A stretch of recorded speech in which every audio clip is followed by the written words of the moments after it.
अस्सलाम वालेकुम नाज़रीन, सिंध ऑनलाइन टीवी में भलीकार आवां इमरान मलिक शामिल कयूं था हिन वक्त जूं ख़बरूं।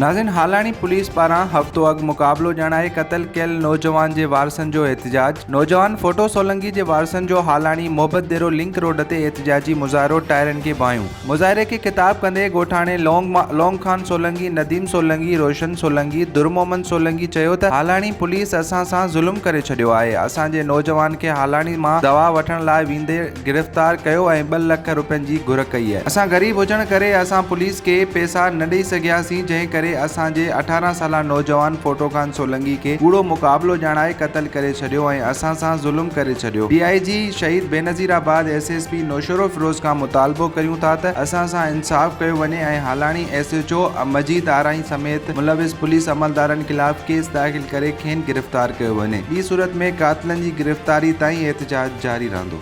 वधीक ख़बरुनि ऐं अपडेट्स जे लाइ ॾिसंदा रहो सिंध ऑनलाइन टीवी।